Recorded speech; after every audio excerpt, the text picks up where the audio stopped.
The kingdom of Orentia was steeped in a peculiar kind of darkness. Not the darkness of night, but the darkness of silence. The gray stone walls of the royal castle absorbed any sound of life, and the dense fog that enveloped the tower peaks seemed like an eternal shroud. 10 years had passed since King Frederick issued his ominous decree: music is the enemy of memory. Since then, musical instruments had been gathered in public squares and burned. Poets' tongues had been cut out, and loud laughter had become a crime punishable by imprisonment. In the deserted west wing of the castle, where dust accumulated in layers like snow, Princess Elena was defying the laws. She carried no sword, but a deadly curiosity. She was 18 years old, a girl radiating suppressed vitality, like a dormant volcano awaiting a spark.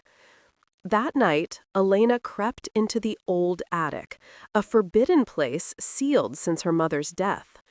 She was searching for anything to break the monotony of her gray days: a forbidden book, an ancient painting, any evidence that the world was once colorful.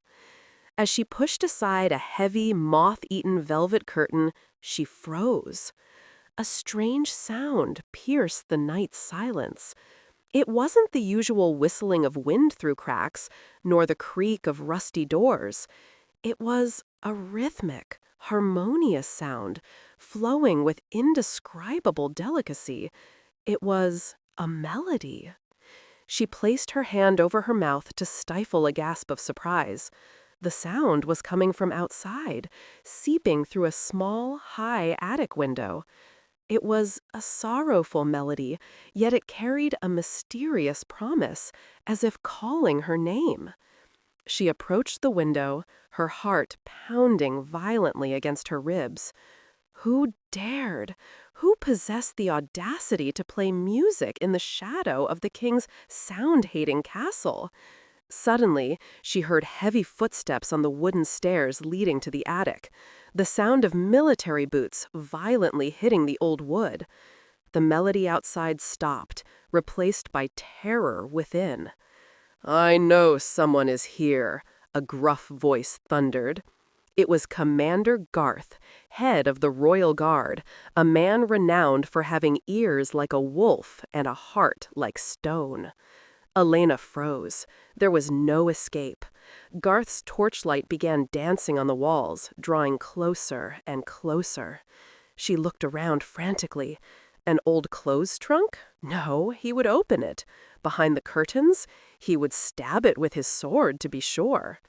She spotted an old bust of her great-grandfather covered in white cloth in a dark corner. She held her breath and crouched behind the stone base of the statue, pressing her slender body as tightly as possible. The door was pushed open forcefully, crashing against the wall. Garth entered, his drawn sword gleaming in the firelight. "Show yourself, rat!" he roared, his voice shaking the dust in the room. A profound silence fell. Elena could hear his heavy breathing and the rustling of leather in his armor. Garth approached the window where Elena had stood moments before. He looked outside, into the deep darkness, then spat in disgust. "Just the wind," he muttered to himself. But then he suddenly turned, his eyes scanning the room suspiciously. His gaze fell upon the corner where Elena was hiding. He took one step towards it. Elena closed her eyes, bracing for the end. If she were discovered here, in a forbidden area, her title of princess would not protect her from her father's wrath or his advisor Victor's suspicions.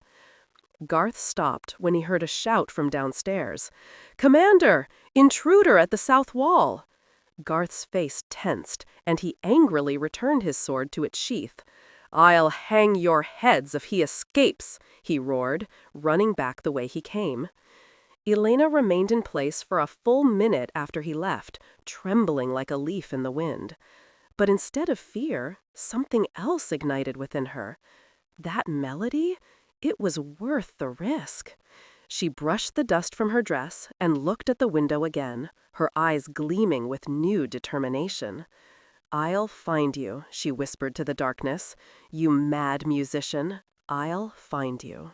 The night passed slowly and heavily, but the dawn of the next day brought no sleep to the princess. The plan had been drawn in her mind. Escape from the main gate was impossible. The guards there were more numerous than stones. The only way out was the way no one expected, from above. The princess's tower rose 50 feet above the castle's back garden, a neglected area where thorns grew and fierce guard dogs, trained by Duke Victor himself, resided. Elena gathered all the silken covers and linen sheets she possessed. With her soft hands, accustomed only to embroidery, she began to tie the fabrics together tightly and desperately. The knots were strong, tightened with the resolve of one who wished to live. She waited until dusk, and a thunderstorm hit the area, perfect weather to cover any sound. She tied one end of the makeshift rope to her heavy oak bedpost and threw the other end from the balcony. The rope swayed in the strong wind like a white snake in the dark. Elena looked down and swallowed. The chasm was deep, and darkness concealed the bottom. "It's now or I die silently in this tower," she told herself. She climbed the edge, the cold wind lashing her face. She grasped the rope and began her descent. For the first 10 feet, it was easy, but soon her muscles screamed in pain, and the fabric rubbed her hands raw. Rain began to fall heavily, making the rope slippery and treacherous. Halfway down, one of the knots partially unraveled. Elena felt her heart drop before her body as she suddenly slid 2 full meters before tightening her grip with desperate strength, letting out a muffled scream. "Hold on! Hold on!" Warm blood streamed from her palm, mixing with the cold rainwater. Her feet finally reached the slippery, muddy ground. She fell to her knees, panting, unable to believe she was still alive. But the relief was short-lived. From among the dense bushes, 2 yellow eyes gleamed, then 2 more. A low growl, like the sound of breaking bones, emerged from the darkness. Guard dogs. These beasts were no ordinary dogs, but a massive, night-black breed. Elena remembered advice she had read in an old hunting book. The beast smells your fear before it smells your blood. She stood slowly, trying to suppress her body's trembling. The first dog lunged. It was huge and swift as an arrow. Had it not been for her instinctive reaction to duck, its fangs would have torn her throat. The dog collided with the tree trunk behind her. Elena didn't wait for its second attack. She ran. She ran as she had never run in her life, her torn dress hindering her movement, the mud pulling at her feet. The dogs were behind her, their barks filling the air with terror. Ahead of her was the back garden wall, high and covered with thorny ivy plants. She didn't slow down, but used her momentum to jump and grab onto the plants. Thorns dug into her already wounded hands, but adrenaline was stronger than pain. She climbed with frantic speed while the dog's fangs snapped at the air mere centimeters below her feet. She reached the top of the wall, took a last look back at the towering castle that looked like a stone monster sleeping in the storm. Then she jumped to the other side. She tumbled onto the wet grass outside the walls, falling into a puddle of mud. She was wet, bleeding, shivering from the cold, and her royal gown had become a worn rag. She lifted her head to the dark sky and laughed. A hysterical, faint, but genuine laugh. She was outside the walls. She was free. But freedom in Orientia was more dangerous than imprisonment. Now she was alone in a merciless city, searching for a ghost who played the flute, while the guards would discover her absence at any moment. She stood up, looked towards the faint city lights below and whispered, "I am coming." The lower city was a world entirely different from what Elena had seen from her ivory balcony. From above, it looked like a quiet gray patch, but from below, it was a breathing monster. The alleys were narrow and winding, like the intestines of a giant serpent, reeking of damp old stones, rotting fish, and cheap charcoal smoke. The heavily falling rain made the stone ground slippery and treacherous, turning muddy potholes into small traps. Elena walked with her arms wrapped around her chest, trying to hide in the shadows. Her torn, mud-covered royal gown still shimmered with the brilliance of luxurious silk whenever a faint light passed over it, serving as a beacon amidst this misery. She trembled, not just from the cold, but from the terrifying realization. She was prey in a jungle whose laws she did not know. She stopped at a dark crossroads. Where had the sound gone? The echo of the flute lingered in her memory, but reality was just the sound of raindrops and a distant shout from a drunkard. Suddenly, she heard footsteps behind her. Not regular military footsteps, but creeping, heavy, indifferent steps. She turned quickly. 3 human shadows emerged from the darkness. Men in ragged clothes, their faces hidden under dirty hoods, but their eyes gleamed with hungry greed. One of them said in a gruff voice, like grinding gravel, "Look what the storm has thrown at us, a colorful bird lost from its flock." Elena retreated, her back hitting a cold, damp wall. "Stay away from me," she said in a voice she tried to make regal and commanding, but it came out shaky and frightened. The second man laughed and took a step forward, drawing a rusty dagger blade that played with the faint light before her eyes. "A soft voice and softer clothes. The ring on your finger will feed us for a whole year, miss." Elena realized the situation was hopeless. No guards here, no walls to protect her.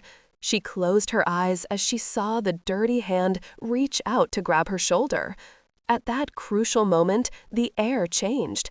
A sharp whistle was heard, not a flute's whistle this time, but the sound of an object cutting through the air at incredible speed. "Ah!" cried the man with the dagger, and his weapon fell into the mud, clutching his hand, which had been struck by a small stone with deadly accuracy. Elena raised her eyes to see a silhouette standing atop a high wooden barrel at the alley's entrance. He was masked, wearing a dark cloak that fluttered in the wind. The stranger leaped with the agility of a wild cat, landing among them with an eerie silence. He carried no sword, but a long, polished wooden staff. "Let her go," the stranger said in a calm, deep, and confident voice. "Tonight is not for hunting." The 3 thieves attacked at once. Elena thought the stranger would fall, but what happened was more like a violent dance. The young man moved with incredible speed. He ducked to avoid a punch, struck the first man's stomach with the heel of his staff, then spun around to hit the second man's leg, knocking him to the ground. He fought with a fluid style, using his opponent's energy against them. His staff blows made a rhythmic sound, thwack, boom, thwack, as if he were playing a battle melody. Within seconds, all 3 were groaning on the ground in the mud. The young man turned towards Elena. He did not approach her threateningly, but cautiously extended his hand. His hand was rough, a worker's hand, but his touch was warm. "We must move," he said quickly, his eyes scanning the area warily. "The guards will hear their shouts." Elena looked into his eyes, visible from behind the mask. Clear, brown eyes, with a strange depth. She recognized him. It was the musician. Without thinking, she took his hand. "Run," he whispered, and together they ran through the maze, leaving fear and death behind in the dark alley. Their breaths were ragged as they ran through a network of ancient tunnels beneath the city, where neither moonlight nor the eyes of guards could reach. The young man guided her with the expertise of someone who knew every stone and corner, until they reached a hidden area beneath the old whispering bridge. He pushed aside a thick curtain of dangling ivy, revealing a small entrance in the stone pillar of the bridge. They entered. The place was small, surprisingly warm and dry. The young man lit a match, illuminating the space with a single candle's glow. Elena saw a simple wooden table, carpentry tools, and a modest bed in the corner. This was his world. The young man lowered his mask, revealing his face. He was handsome, in a rugged yet noble way. Wet brown hair clung to his forehead, a defined jawline, and a small scar above his left eyebrow told a story of struggle. He looked at her in astonishment, as if just realizing who she truly was beneath the layers of mud. He bowed his head slightly, not in subservience, but respect.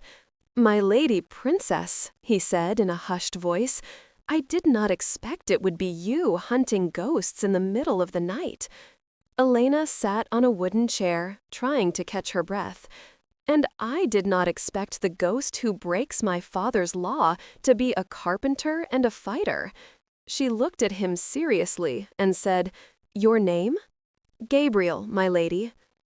"Gabriel," she repeated the name as if it were an incantation. "Why? Why do you play when you know the penalty is death? And why did you help me?" Gabriel did not answer immediately with words. He went to an old wooden box, secured with an iron lock, opened it carefully, and took out the flute. It was no ordinary flute. Under the candlelight, Elena noticed that the wood was not just wood, but inlaid with delicate silver veins, and engraved with symbols she had not seen in any history book in the castle. Gabriel sat before her and placed the flute between them on the table. "This is not just a musical instrument, Elena. Forgive me, my lady," Gabriel began, his voice carrying the weight of centuries. "King Frederick did not ban music merely because he mourned the queen. That is what he told you, and what the people believed. But the truth is more dangerous." Elena's eyes widened. "What do you mean?" Gabriel ran his finger over the engraved symbols. "This flute is the legacy of the guardians of echoes. My grandfather told me before his death that music in our kingdom was once a kind of magic, magic of building and healing, and this particular flute is a key." "A key to what?" Elena asked in a whisper. "A key to the Hall of Ancestors, a secret hall hidden beneath the very foundations of the castle, containing the true history of Orientia, and a power said to be able to change hearts and minds. Your father, or perhaps he who whispers in your father's ear, fears this power. He fears that the people will awaken from their slumber if they hear the right melody." Elena felt a shiver run down her spine. "Duke Victor," she whispered. "He's the one who swayed my father to the law of silence." "Exactly," Gabriel said, his eyes burning. "Victor wants the throne, and silence is his weapon for control. Music frees minds, and he wants slaves, not free men. My playing was not a reckless rebellion, but an attempt to find the melody of opening. The tune you heard tonight, it was very close." Elena's hand reached out to touch the flute. As soon as her fingers brushed the wood, a faint blue glow emanated from it, and the flute vibrated as if alive. Gabriel gasped and recoiled. "Impossible," Gabriel muttered in astonishment. "The flute, it responded to you. The legend says the key needs two parts, the skilled musician and the pure royal heart." They looked at each other, and at that moment, the icy barrier between the princess and the commoner shattered. They realized their destinies were linked to something greater than themselves, something that could change the face of the kingdom forever. But the magical moment did not last. Dong, dong, dong. The great alarm bells of the castle rang out, a terrifying sound echoing in every corner of the city, piercing the stillness of the hideout. Gabriel quickly stood up and extinguished the candle. They've discovered your absence. The city will be turned upside down now. He grasped her hand in the dark and said with a firm tone, "There's no turning back now, Elena. Either we uncover the truth tonight, or we'll be executed at sunrise." The alarm bells rang across the kingdom like war drums, their echoes shaking the ground beneath the fugitives' feet. There was no time for planning. Gabriel grabbed an old leather coat and a small bag into which he put the flute and some tools, then pulled Elena towards a narrow opening in the back wall of the hideout. "Where to?" Elena cried, her voice lost amidst the din of the bells. "To the only place the king's guards fear to enter at night," Gabriel replied, pushing open a rusty iron door with the force of his shoulder. "The Black Forest." They slipped through an old water tunnel where the water reached their knees, cold as ice and foul-smelling. Elena, accustomed to walking on Persian carpets, stumbled with every step, but Gabriel's hand was like steel, supporting her and pushing her forward. After minutes that felt like hours, they saw moonlight filtering through an opening covered with weeds. They emerged, panting, to find themselves at the northern edge of the city, where civilization ended and giant trees began. The Black Forest truly earned its name. Ancient oak and beech trees intertwined their upper branches to form a canopy that blocked the sky, making the darkness within dense and absolute. The tree trunks were twisted like tormented bodies frozen in time, and fog crept between them like silent white snakes. "Stay close to me, and don't look into the eyes of the shadows," Gabriel whispered as he drew a small dagger with his left hand, holding Elena's hand with his right. They entered the forest. The silence here was different, a silence that watched you. The sound of twigs breaking under their feet seemed like cannon shots. Suddenly, Gabriel stopped and raised his hand. "Shh." From a distance, through the fog, came the sound of heavy horse hooves pounding the wet ground. Then the neigh of an angry horse and shouts of commands. "Spread out. The tracks lead north. I want them alive or dead." It was Commander Garth's voice. "They found the exit faster than I expected," Gabriel muttered. He looked around quickly. Horses would cover the distance in seconds. There was nowhere to run. Gabriel spotted a giant oak tree that had fallen long ago, its hollow trunk forming a narrow tunnel covered with moss and thorny bushes.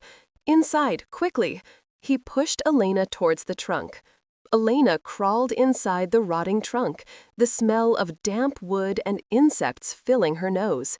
Gabriel followed, pulling a pile of dead branches behind him to cover the entrance. They held their breaths. They were very close to each other in that cramped space, hearing their rapid heartbeats like drums. The sound of hooves drew closer. The ground shook beneath them. The horses stopped right next to the trunk.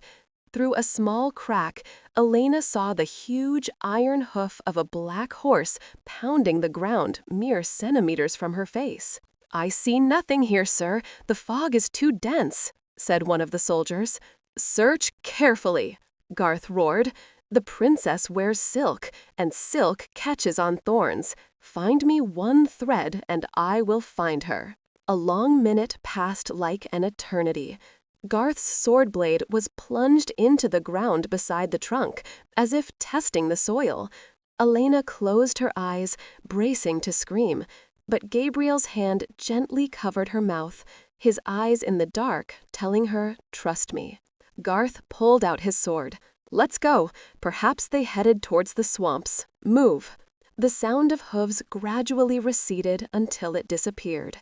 Elena exhaled the air she had held, and her tears fell silently. Gabriel stroked her hair, full of leaves, and said in a hushed voice, "We survived, for tonight only." Chapter 6. Duke Victor's Discovery. As the forest swallowed the fugitives, the castle seethed like a cauldron. On the princess's balcony stood Duke Victor. He wasn't screaming like the guards, nor running around like a madman. He was calm, with the stillness of a snake before a strike. He wore a black velvet cloak embroidered with silver threads, his long black hair tied back, highlighting his sharp features and cold gray eyes. Victor approached the rope made of sheets, hanging from the bedpost. He touched it with his long, pale fingertips. "Naive," he whispered with biting sarcasm. "Do you think escaping stone means escaping destiny?" He closed his eyes and mumbled words in an ancient, forbidden language, a language unheard in Orentia for centuries. His fingertips began to glow with a faint, sickly purple light. He traced the energy residue on the rope. He wasn't looking for the scent of perfume, but for the trace of fear and hope. Suddenly, he opened his eyes wide. He felt something else, a strange and familiar energy mixed with the princess's trace. Ancient energy, musical energy. Victor leaned over the balcony edge, looking down where Elena had descended. There, caught in a crack between the wall stones, he saw a small, fluttering object. He gestured with his hand, and the small piece of cloth flew up to him like a docile bird, settling in his palm. It was a torn piece of coarse cloak, not of noble fabric. He brought it to his nose and inhaled deeply. The scent of sawdust, the scent of the river, and the scent of magic. "A musician," Victor said, his sinister smile slowly widening on his face to reveal unnaturally white teeth.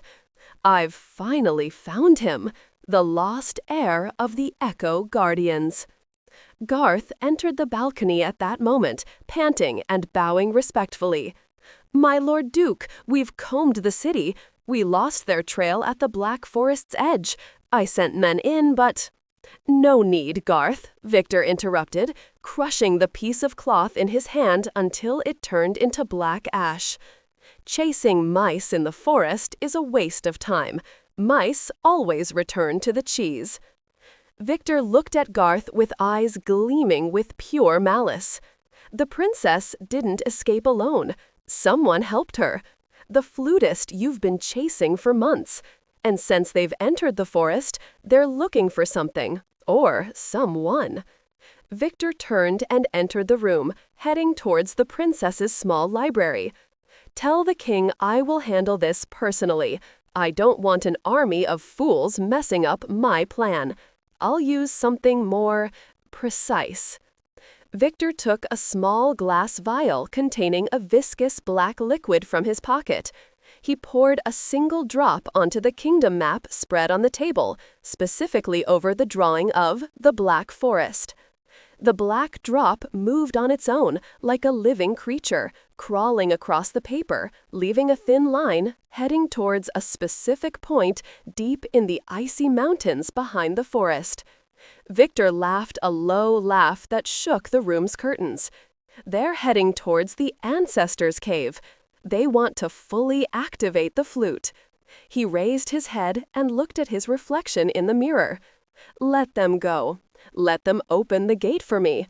And when they return victorious, I'll be waiting for them to take the flute, the crown, and the musician's life." Chapter 7. The Bloody Trap at the Weeping Fountain. 2 days passed as they floundered in the Black Forest. Hunger had begun to gnaw at their stomachs, and the cold seeped into their bones like ice needles. Elena, who had never known hunger, walked with difficulty, her face pale and her eyes weary. Gabriel gave her his meager share of wild berries and water, claiming he wasn't hungry, but Elena noticed the tremor in his hands. "We must take a risk, Elena," Gabriel said, scanning the gray sky through the tangled tree branches. "There are ancient ruins called the Weeping Fountain on the eastern edge of the forest. The old rebels hide emergency provisions there. If we reach it, we might find food and perhaps a safe map to the mountains." Elena nodded in agreement, as they had no other choice. They reached the ruins at sunset. The place was beautifully melancholic, crumbling Roman columns covered in moss, and a statue of a weeping woman pouring water into a cracked basin. The place was silent, an eerie silence where not even birds chirped. Gabriel approached the fountain cautiously, his hand on his dagger. He found a wooden box hidden behind the statue. He sighed with relief and opened it, but found it empty, except for a single, carefully folded piece of paper. He picked up the paper and read what was written in very elegant handwriting. "The mouse always thinks its burrow is safe until it finds the trap." Gabriel's eyes widened. "A trap!" he cried, turning to push Elena towards the forest. "Run!" But it was too late. From among the trees and from behind the shattered columns, dozens of soldiers in distinctive black uniforms appeared. Duke Victor's special guard. They were not ordinary soldiers, but an elite squad of assassins. "Welcome, lovers," boomed the voice of the squad leader, a massive man carrying a warhammer. Gabriel didn't surrender. He drew his wooden staff and stood before Elena like a lion protecting its cub. "Hide behind the fountain," he ordered her. The first arrows flew. Gabriel skillfully deflected 2 arrows with his staff and moved with lightning speed to strike the first soldier who approached him. It was a desperate and unequal battle. Gabriel fought fiercely, turning his body and staff into a deadly weapon. He broke a soldier's arm and knocked another into the water basin. But numbers overcome bravery. While Gabriel was busy fending off an attack from 3 soldiers in front, a soldier sneaked up from behind and struck him with the heavy butt of his spear on the back of his head. Elena heard the blow, the sound of bone hitting wood, a sound that stopped her heart. Gabriel fell to his knees, blood flowing down his face and staining the snow crimson. He tried to get up, his eyes searching for her, but another blow knocked him unconscious. "Gabriel!" Elena screamed, and ran out of her hiding place, rushing towards him, heedless of the drawn swords. 2 soldiers roughly seized her, tying her arms behind her back. The squad leader approached Gabriel's prone body and kicked him hard to ensure he was unconscious. Then he looked at Elena coldly and said, "Duke Victor sends his regards, my lady. The wedding will begin soon, and it's not proper for the bride to be late." Elena wept as she saw Gabriel being dragged away like a sack of potatoes, leaving a trail of blood on the ground, a line etched into her memory forever. Chapter 8. The Underground Dungeon. Gabriel awoke to a headache that nearly split his skull. He tried to move his hand to feel his wound, but found his hands shackled with heavy iron chains fixed to the stone wall. He opened his eyes with difficulty. The darkness was absolute, and the smell of mold, dampness, and stagnant water filled the place. The sound of water drops falling from the ceiling was the only noise breaking the tomb-like silence. Drip, drip, drip. He immediately realized where he was. It was in the Dungeon of the Forgotten, the deepest prison in the castle, located below the river level where dampness gnawed at bones and light never visited prisoners. "Elena," he whispered in a hoarse, dry voice. Was she alive? Had they hurt her? Suddenly, a heavy iron door above opened, and the light of an orange torch filtered down. Someone slowly descended the stone steps, their footsteps elegant and regular, accompanied by the tap of a silver-headed cane. Duke Victor stood before Gabriel, his clean velvet clothes a stark contrast to the dungeon's filth. "Look at you," Victor said in a calm, provoking tone, illuminating Gabriel's bloody face with the torch. "The hero of folk tales, the heir of the Echo Guardians, chained like a mad dog in his cage." Gabriel spat blood mixed with saliva towards Victor's shoe. "Where is she? If you touch a hair on her—" Victor laughed, a cold, emotionless laugh. "Oh, don't worry, my boy. The princess is fine. She's in her room, being washed, perfumed, and prepared to become my wife. She's a little sad, of course, but sadness makes women more beautiful, don't you think?" Gabriel strained against the chains with a force that made his muscles bulge and the wall tremble, but the iron was stronger than him. Victor leaned in and whispered in Gabriel's ear, "I thought you were a hero, but you were just a pawn in my game. Your music, your power, even your love, all tools I used to bring you both together and shatter you with one blow. Tomorrow at noon, I will stand with Elena on the balcony to announce our engagement, and at the same moment, in the lower square, you will be executed for sorcery and kidnapping the princess." Victor straightened up and stepped back. "The people will watch your head fly, and they will know that hope is an illusion, that music is a lie, and that power belongs to me alone. Enjoy your last night, musician. Tomorrow you will play nothing but the cry of death." Victor laughed, closing the heavy door behind him, and deep darkness swallowed Gabriel once again. On the other side of the castle, Elena sat in her luxurious room, which had become a prison. The windows were barred with magic, and the door was guarded by silent goblins. She wore a clean silk dress, but she felt it was a shroud. She tried to reach her father, but the servants told her that the king is very ill and not seeing anyone. She realized the horrifying truth. Her father was incapacitated, Victor was the de facto ruler, and Gabriel would die because of her. She stood before the mirror, wiping her tears. She looked at her reflection, seeing a new gleam in her eyes. It was not the gleam of a pampered princess, but the gleam of a wounded lioness. "It won't end like this, Victor," she whispered to herself.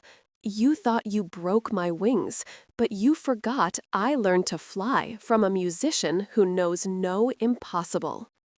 Chapter 9. The Execution Order and the Impossible Leap. The dawn of the next day broke gloomy and heavy, as if the sun itself refused to witness what was to happen. The grand square in front of the castle had turned into a sea of silent, anxious faces.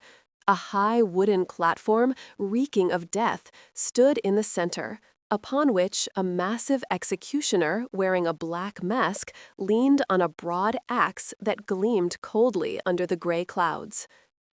The dungeon doors opened, and Gabriel was dragged into the light.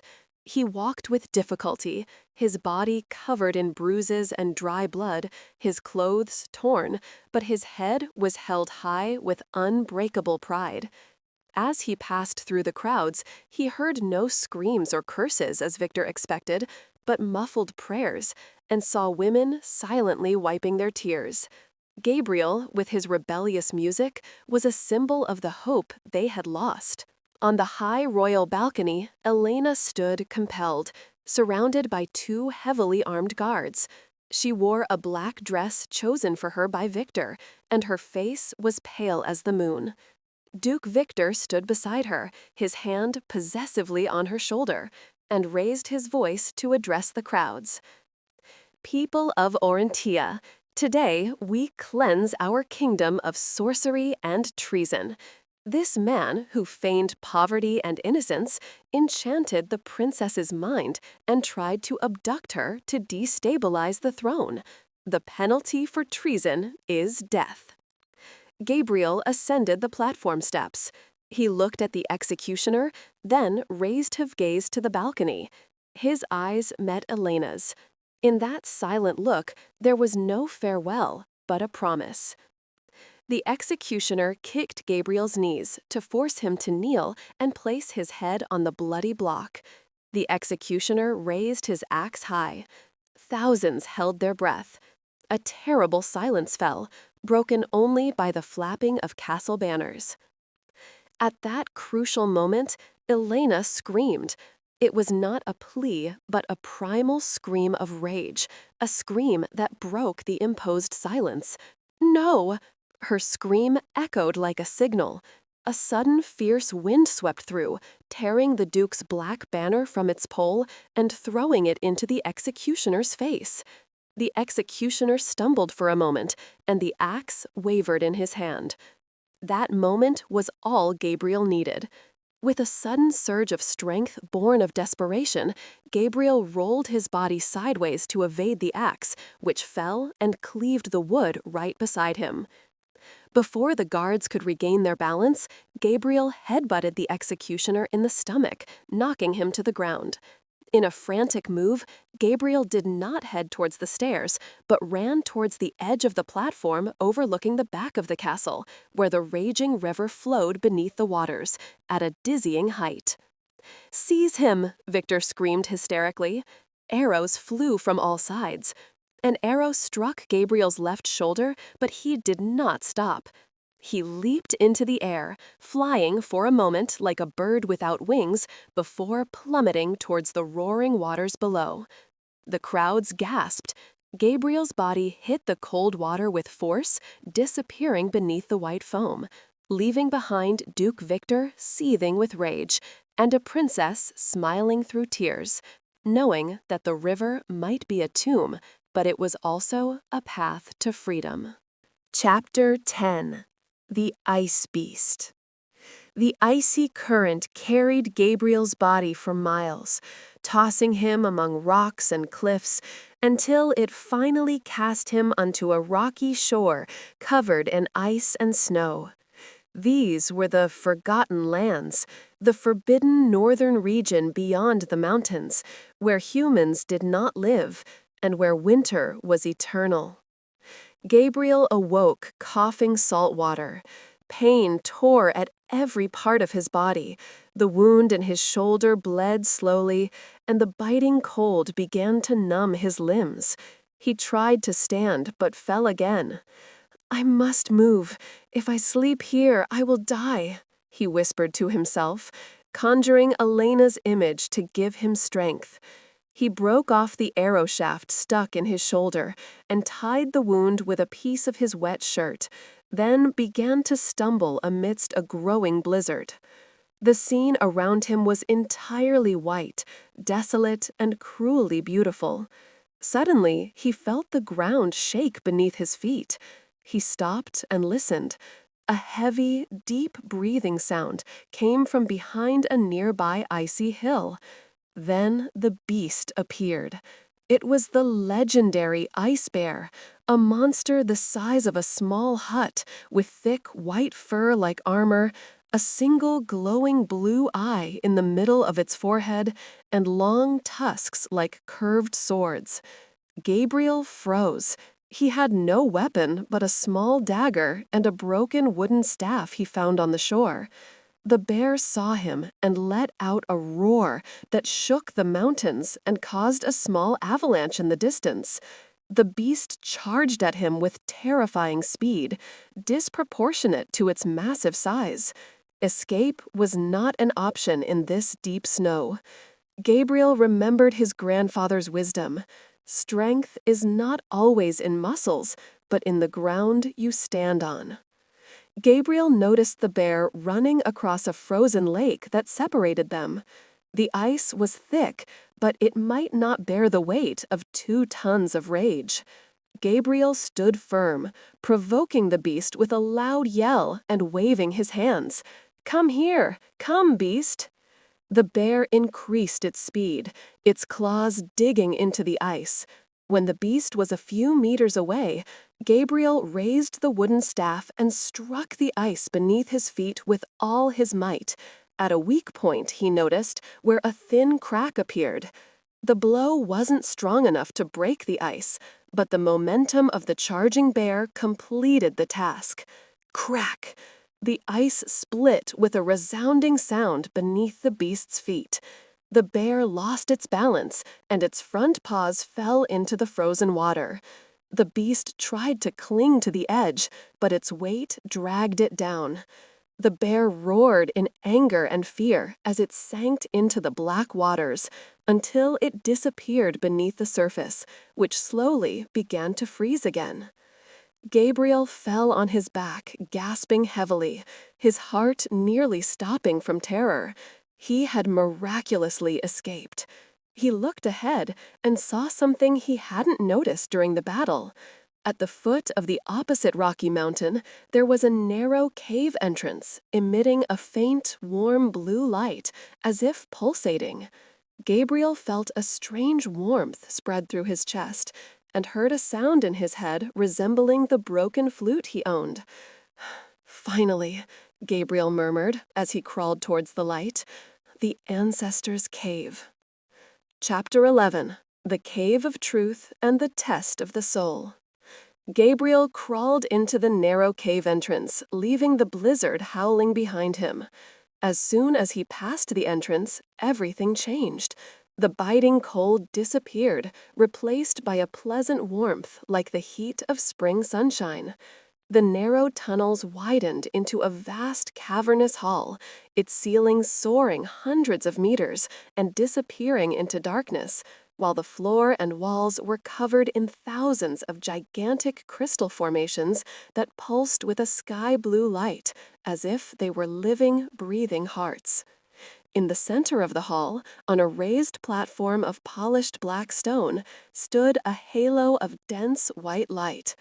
Gabriel approached with hesitant steps, holding the remnants of his broken wooden flute, which had shattered during his fall into the river. "Who dares awaken the echo of the ancestors?" boomed a deep voice, not from a specific mouth, but from the vibration of the crystals themselves. The white light gathered to form the figure of a tall old man, his features transparent as smoke, his eyes like two slowly swirling galaxies. He was the Mountain Guardian, the spiritual entity his grandfather spoke of in legends. Gabriel knelt wearily. "I am Gabriel, grandson of the last musicians. I came seeking a way to save my kingdom, and to save those I love." The guardian looked at him with a gaze that pierced his body to his soul. "The wooden flute you carry was merely a vessel, a shell protecting the truth. But to obtain the sound of truth, you must pay the price. And the price is not gold or blood, but overcoming despair." Suddenly, the cave vanished around Gabriel. He found himself standing in the throne room, but it was burned and destroyed. He saw Elena sitting on the throne, her eyes dead, and beside her, Victor laughing triumphantly. He saw him dead at their feet, and saw the people enslaved forever. "Why do you fight?" the guardian's voice whispered in his head. "The end is inevitable. Surrender, and I will grant you peace and oblivion here in the cave." Gabriel felt an overwhelming desire to surrender. The physical pain and despair were too heavy to bear. He fell to his knees in the illusion, tears streaming from his eyes. "I can't." But amidst this darkness, he remembered the touch of Elena's hand in the forest. He remembered her scream in the execution square. He remembered the laugh of a child who once heard him play. "No!" Gabriel cried, his voice breaking the illusion. "Hope is not a lie. As long as there is breath in my chest, I will play for life." He punched the ground in the illusion, shattering the nightmarish scene into fragments of glass. Gabriel returned to the real cave, gasping. The spectral guardian smiled. "You succeeded. You did not choose to save yourself, but chose pain for the sake of others. The guardian pointed to the broken wooden flute in his hand. The wood began to glow and burn with a cold blue fire. The wooden shell disintegrated, and from its heart the blue crystal flute emerged. It was a stunning work of art, transparent as diamond, strong as steel, emitting a faint melody without anyone touching it. "Take your weapon, new guardian," the specter said. "But remember, this flute does not kill. It only reveals the truth, and sometimes the truth is sharper than a sword." Chapter 12. The Princess's Rebellion in the Serpent's Nest. In the castle, night had fallen, but Elena was not asleep. She was confined to her room, watching the guards through the keyhole. She learned from the maid's whispers that her father, the king, was in a deep coma, and that Victor was preventing doctors from seeing him under the pretext of rest. "He's poisoning him," Elena whispered, her eyes gleaming with cold anger. She was no longer the frightened girl who escaped using ropes. The pain had changed her. She waited until the changing of the guards at midnight. She knew there was a small window in her room overlooking a very narrow stone ledge leading directly to Duke Victor's private laboratory tower. It was a crazy risk. One slip meant fallen to her death. But the image of Gabriel falling into the river was her fuel. She cautiously opened the window and stepped onto the ledge amidst the fierce winds. She pressed her back against the cold wall and began to move slowly, inch by inch. She reached Victor's laboratory window. It was slightly ajar to ventilate toxic fumes. She sneaked inside. The laboratory was a terrifying place. Vials containing strange-colored boiling liquids, animal skulls, and open black magic books on decaying wooden tables.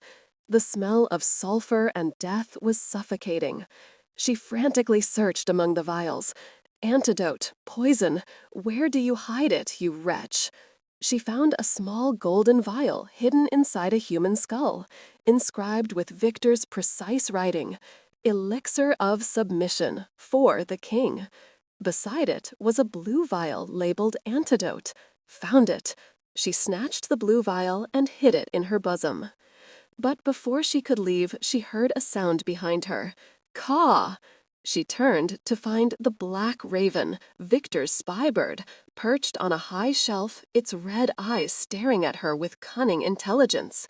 It was no ordinary raven. It was massive, the size of an eagle. The raven opened its beak to let out an alarm cry, but Elena was faster. She grabbed a heavy book from the table and threw it with all her might. Chapter 13. Return from the Dead and Shattering the Veil. Gabriel emerged from the ancestors' cave as if reborn. He was no longer the exhausted youth swept away by the river, but a being radiating determination. The crystal flute hung from a leather belt at his waist, pulsating with a faint blue light that illuminated his path through the calming blizzard, as if nature itself made way for him. Gabriel ran back towards the capital, Orentia. The journey that had taken days of stumbling, he now completed in a few hours, driven by the power of the ancestors' echo flowing in his veins. When he reached the hills overlooking the city, he stopped, shocked. The city was not as he remembered it. It was surrounded by a massive, transparent dome of dark purple energy, a dome woven by Duke Victor with his forbidden spells to isolate the city from the world and prevent any external interference or internal escape. The dome undulated like a polluted oil slick and emitted a low, nauseating hum. Gabriel descended the slope and stood before the massive northern gate. The guards on the walls saw him, but they did not fire arrows. They were frozen in terror. How could a man who had fallen into the river of death return standing on his feet?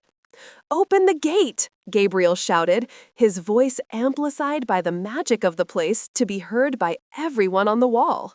"It's a ghost!" one guard cried and fled. But a commander loyal to Victor ordered the archers, "Fire! It's a demon!" Arrows rained down. Gabriel did not hide. He grasped the crystal flute and raised it to his lips. He played a single, long, sharp, clear note like a sunbeam. A visible sound wave, a circle of blue light, emanated from the flute, expanding with astonishing speed. The arrows collided with the sound wave, shattering in the air and turning into wooden dust before reaching him. Gabriel continued to play. This time, he was not playing a sad melody, but the Hymn of Dawn, an ancient tune symbolizing a new beginning. The flute interacted with the purple magical dome. The dome began to vibrate violently. The pure sonic frequencies of the crystal were the antithesis of Victor's dark magic. Light cracks appeared in the sky above the city. Crack! A sound like a mountain-sized glass shattering echoed throughout. The magical dome exploded, scattering like shards of vanishing light. Fresh air rushed into the city for the first time in days, carrying with it the scent of freedom. The guards on the walls fell from the intensity of the sonic explosion, and the massive gates opened under the air pressure. Gabriel entered the city. He did not sneak in, but walked down the main street with steady steps, the flute gleaming in his hand. People emerged from their homes, their faces pale and their eyes wide. An old woman whispered, "He's back. Our musician has returned from the dead." Chapter 14: Street War and the Revolution of Shadows. In the castle, Victor felt the ground shake and his magical barrier shatter. He stopped the forced wedding ceremony, throwing the cup in his hand to shatter on the floor. "How dare he!" Victor roared, his human face momentarily transforming to reveal a gray, monstrous visage beneath. He turned to the terrified guard captain, Garth. "Unleash the Shadow Knights. I want no prisoners. Kill everyone in the street. Burn the city if necessary, but bring him to me dead." In the lower city streets, the ground began to crack. Terrifying creatures emerged, Shadow Knights. They were not human, but empty black armors animated by dark magic, containing dense smoke and glowing red eyes. They wielded swords of cold fire and began attacking unarmed civilians to clear the path towards Gabriel.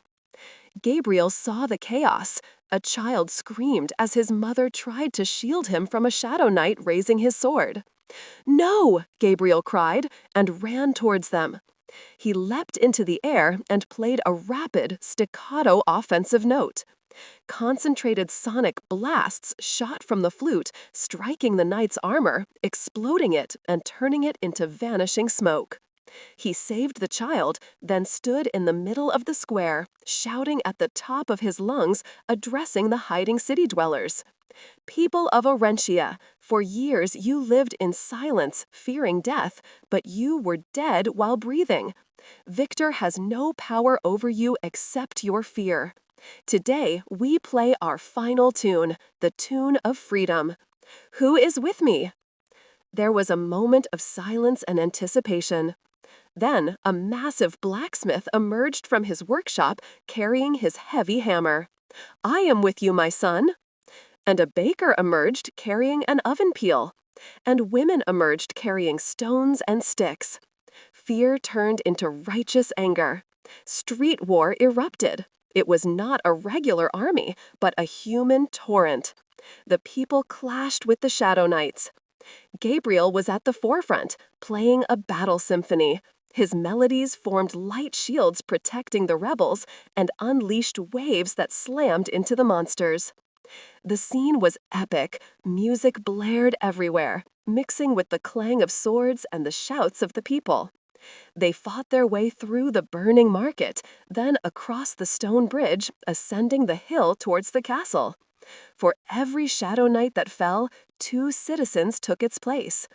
Even the human royal guards, seeing Gabriel's courage and Victor's brutality, many threw down their weapons and joined the revolution, or stepped aside. Gabriel reached the main gate of the castle, which was closed and fortified with iron and magic. Behind him stood thousands, panting, smeared with blood and soot, but their eyes gleaming with hope. Gabriel looked up at the towering castle where he knew Elena awaited him. He wiped blood from his lip and raised the crystal flute one last time towards the gate. "Victor," Gabriel whispered, "the game is over." He played a very low, deep note that made the castle stones themselves tremble. The iron gate began to groan and twist, and cracks appeared in the thick walls. With a final blow from the massive blacksmith's hammer, the great gate collapsed with a tremendous crash, opening the way to the final confrontation. Chapter 16: Storming the Grand Hall and the Deadly Dance. Inside the castle, the Grand Hall was steeped in a tense silence that contradicted the battle noise outside. Giant crystal chandeliers shined with a faint light, casting long, eerie shadows on walls adorned with portraits of former kings. At the altar at the end of the hall, Duke Victor stood, clutching Princess Elena's hand with painful force. A trembling priest was frantically trying to complete the marriage ceremony, while King Frederick sat on his throne like a statue, his eyes open but seeing nothing, subdued by the magical poison.